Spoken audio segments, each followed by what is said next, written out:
Türkiye'de dizi furyaları diye bir gerçek var, değil mi? Hem de nasıl? Bazen bir bakıyoruz, her kanalda bir aşiret dizisi başlamış. Sonra o rüzgar diniyor, bu sefer intikam peşinde koşan zengin iş insanları çıkıyor. Aynen öyle. İşte Savaşçı dizisi de tam böyle bir furyanın, yani 2017'deki o asker dizileri patlamasının en önemli halkalarından biri. Kesinlikle. O dönemin ruhunu yakalamak için çok ilginç bir başlangıç. Bu ilk bölümü tekrar izleyince fark ettim ki, aslında bütün dizinin genetik kodu o ilk 2 saatin içine gizlenmiş. Kesinlikle öyle. Düşünsene 2016'nın o sancılı yılı geride kalmış ve 2017'de ard arda İsimsizler, Söz ve Savaşçı gibi yapımlar geliyor ekrana. Belli ki bir talep var. Evet, yapımcılar da bu damarı fark etmiş. Ama Savaşçı'nın farkı bence hikayeye en dipten, en beklenmedik yerden başlaması. Hı hı. Bize kahramanları bir zafer anında değil de bir çöküşün ortasında tanıtıyor. Bu çok cesur bir anlatım tercihi bence. İşte tam da bu noktayı biraz deşelim istiyorum. Senin de dikkatini çekmiştir, dizinin merkezindeki o iki kilit karakteri. Albay Halil İbrahim Kopuz ve Yüzbaşı Kaan Bozok. Aynen, Kılıç timinin efsane komutanları. Onları pırıl pırıl üniformalarıyla değil de hapishane avlusunda tanıyoruz. Bir kumpas sonucu içeri atılmışlar. Evet. Peki, sence bu bir risk değil mi? Yani kahramanlarına en başta bu kadar zayıf göstererek izleyiciyle bağ kurmalarını zorlaştırmamışlar mı? İlk bakışta risk gibi durabilir ama bence tam tersi. Çok zekice bir hamle. Nasıl yani? Çünkü karakterleri en dipten başlatarak onlara tırmanacakları koca bir dağ veriyorlar. İzleyici olarak biz de o tırmanışa en başından tanıklık ediyoruz. Bir de dönemin atmosferi var tabii. Kesinlikle. O dönemde kumpas kelimesi halkın gündemindeydi. Dizi bu gerçek hayat gündemini alıp hikayenin merkezine koyarak daha en başından izleyiciyle güçlü bir bağ kuruyor. Bu adamlar haksızlığa uğradığı hissini veriyor. Aynen öyle. Onları bizim gözümüzde daha da kahramanlaştırıyor. Haklısın, bir nevi düşmüş kahramanın yeniden yükselişi arketipini kullanıyorlar. Dizinin açılış sahnesi de bu yüzden çok etkileyici.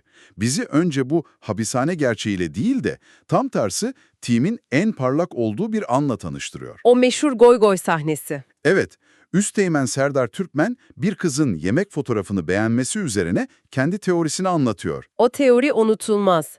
Kadınlar yemek fotoğrafı paylaşan maskülen erkeklere ve hayvanlara tav oluyor. Üstüne üst çavuş Emre'nin de bebek fotoğraflarına da tav olurlar, dayanamazlar diye atlaması. Bu diyaloglar aslında boşa yazılmış espriler değil. Değil. Sadece birkaç cümleyle bize bu adamların kim olduğunu anlatıyor. Onlar sadece emir komuta zincirine bağlı robotlar değil, Aralarında şakalaşan, birbirine laf atan kanlı canlı bir aile. tam olarak bu.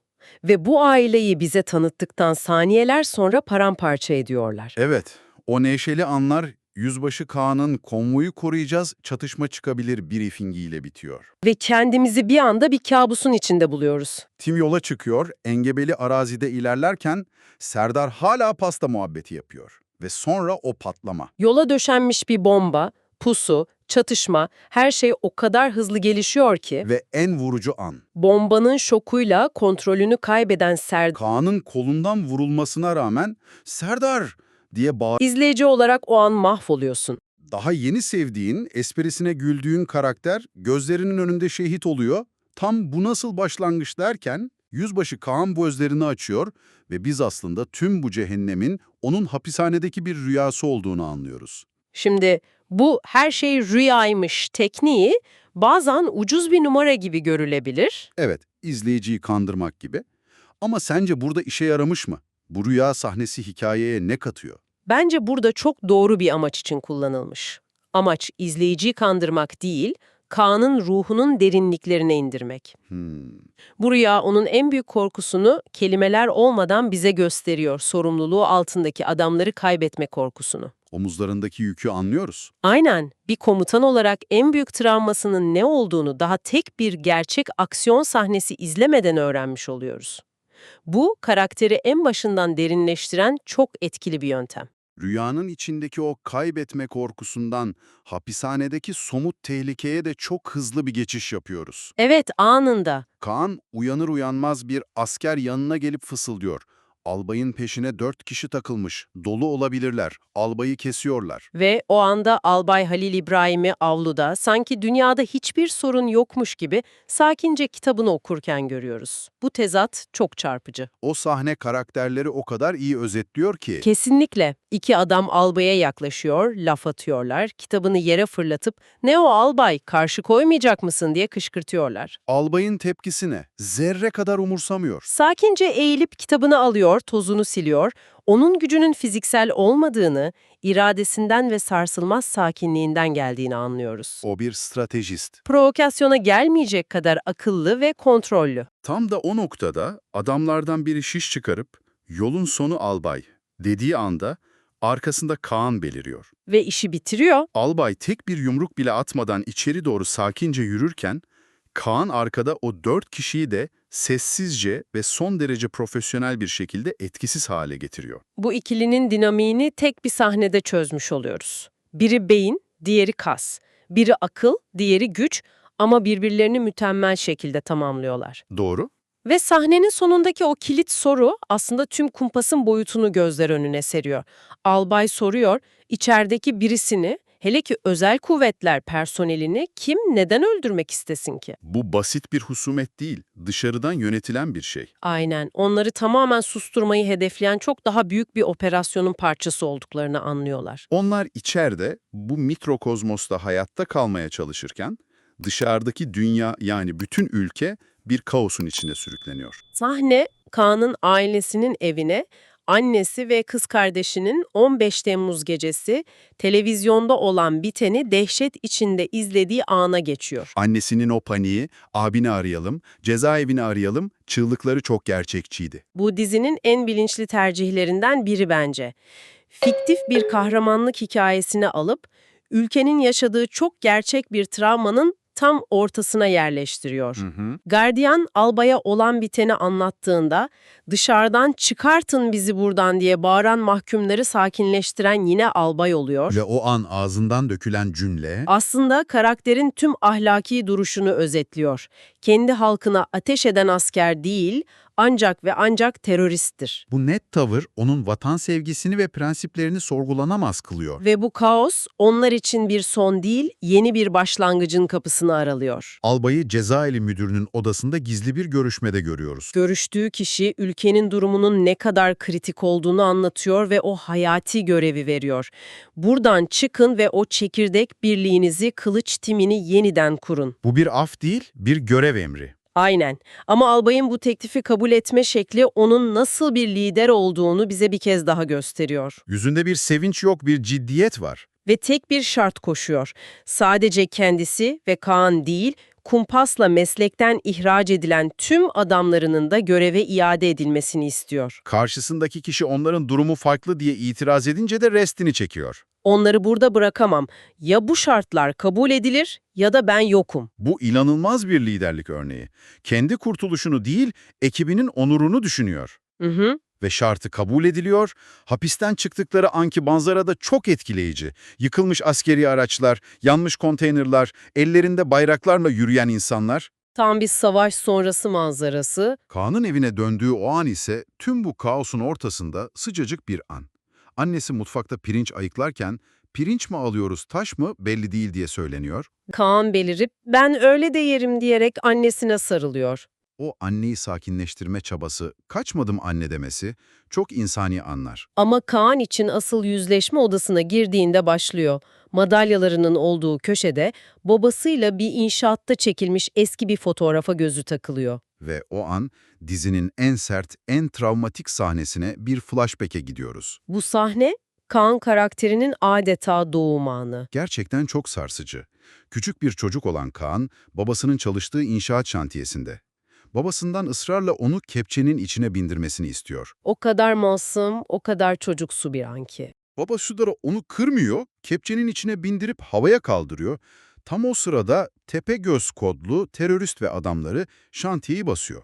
Burada hiçbirinizi istemiyoruz. Köprü, yol, baraj yapılmayacak dedikten sonra Kaan'ın babasını oğlunun gözleri önünde o kepçenin içindeyken acımasızca öldürüyor. Bu sahne Kaan'ın neden asker olduğunun çok ötesinde bir şey anlatıyor. Onun motivasyonunun ne kadar derin ve kişisel olduğunu gösteriyor. Bu sadece bir görev değil. Değil. Bu, babasının intikamını almak için çıkılmış kişisel bir yolculuk. Babasının bir inşa projesi sırasında, yani bir şeyler yaratırken yıkıcı bir terör eylemiyle öldürülmesi. Sembolik bir anlamı var. Evet, Kaan'ın hayatını neden korumaya ve inşa etmeye adadığını sembolik olarak bize anlatıyor. Bu karakterin tüm yolculuğunu anlamak için kilit bir şifre. Günümüze döndüğümüzde artık taşlar yerine oturuyor. Albay Kopuz komutanı Tümgeneral Ahmet Kutalmış'tan timi toplaması için kesin emri alıyor. Bu süreçte bir de albayın manevi babası diyebileceğimiz huzurevinde yaşayan Kırlangıç Paşa ile tanışıyoruz. Biraz huysuz ama çok sevimli bir karakter. Onu tanıdığımız sahne harika. Huzurevi personeli, "Paşam uyku saatiniz geçti" deyince verdiği cevap karaktere dair her şeyi söylüyor. Uyumazsam ne olur? Büyüyemem mi? Kemiklerim mi gelişmez? Aynen. Yaşını ve durumunu asla kabullenmeyen, zekası ve esprileriyle direnen tatlı sert bir adam.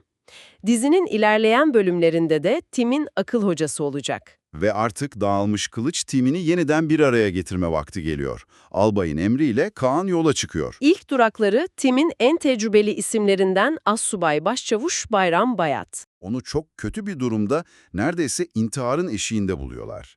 Mesleğini, onurunu kaybetmiş, hayata küsmüş bir adam. Kaan kapıyı çalıp "Kopuz albayın emri, göreve dönüyorsun" dediğinde Bayram'ın ilk tepkisi "dalga geçme benle komutanım" oluyor. O kadar inanmıyor ki. Hayata dair tüm umudunu yitirmiş. Ama Kaan'ın ciddi olduğunu anladığı an o adamın gözlerindeki ışık yeniden yanıyor. O sahne, umudun ne kadar güçlü bir şey olduğunu çok güzel anlatıyor. Kaan ona sadece bir görev değil, adeta hayatını geri veriyor. Sırada timin diğer iki üyesi var. Üst çavuşlar Galip Aygün ve Emre Durmuş. Onlar da meslekten atılınca bir mekanda özel güvenlik görevlisi olarak işe başlamışlar. Onları bulduğumuzda da tam bir vukuatın ortasındalar.